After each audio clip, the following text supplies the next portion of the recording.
Մեծարգո պարոն նախագահ, Հայաստանի Հանրապետական կուսակցության սիրելի ընկերներ, պայքարի ընկերներ, սիրելի հայրենակիցներ։ Հանրապետական կուսակցության 18-րդ հերթական համագումարը ամենևին հերթական չէ։ Այն հրավիրվել է մեր հայրենիքի համար բախտորոշ ժամանակահատվածում։ Ստի ու կեղծիքի,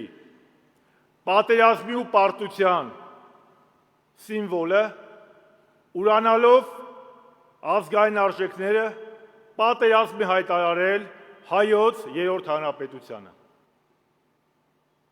Այս տարիների ընթացքում Հայաստանի կառավարիչները ուրացել են հայոց ցեղասպանությունը,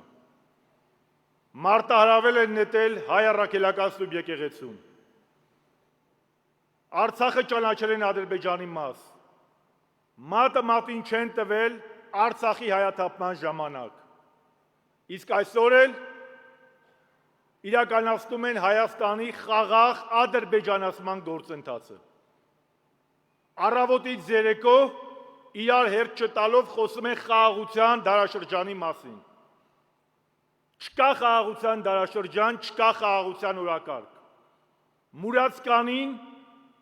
անկախ հայրենիք ու խաղաղություն չի տրվում, Մուրացկանին տրվում է ընդամենը անկելանոց։ Իսկ սրանք Հայաստանը տանում են դեպի վիլայեթացման։ Հարգելի բարեկամներ, իր գործունեության 36 տարիների ընթացքում Հայաստանի Հանրապետական կուսակցությունը եղել է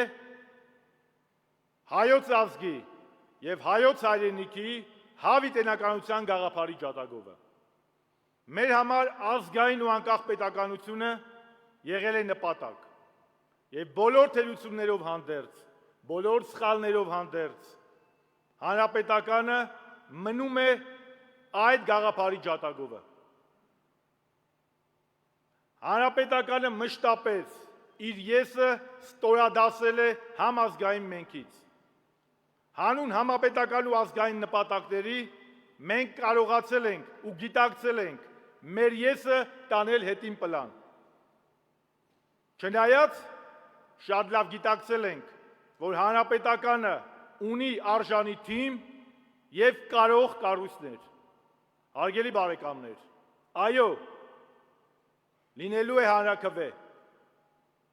Սա սոս քաղաքական գործընթաց չէ, և հանրապետականի ընտրությունը պատասխանատու է։ Ընտրություններին չմասնակցելու, ուղղակի չմասնակցելու հանրապետականի որոշումը հեշտ չի տրվել, բայց դրա նպատակը եղել է ոչ թե ընդդիմության ջլատումը, այլ ընդդիմադիր ազգային պետական ուժերի համախմբման գաղափարը և ազգային չարիքից ազատվելու գաղափարը։ Ես պայքարի կոչ եմ անում, որովհետև հանրապետականը պայքարի կուսակցություն է։ Մենք պետք է կարողանանք այո ասել անկախության հռչակագրին և ոչ նիկոլիզմին, այո Հայաստանի անկախությանը և ոչ ադրբեջանացմանը, այո հայոց ազգային եկեղեցուն և ոչ վիլայեթացմանը։ Մեր անունը պայքար է, իսկ մեր վախճանը հաղթանակ։ Հույս, հավատ, սեր և հաղթանակ Հայաստանի Հանրապետությանը և հայությանը։ Շնորհակալ եմ։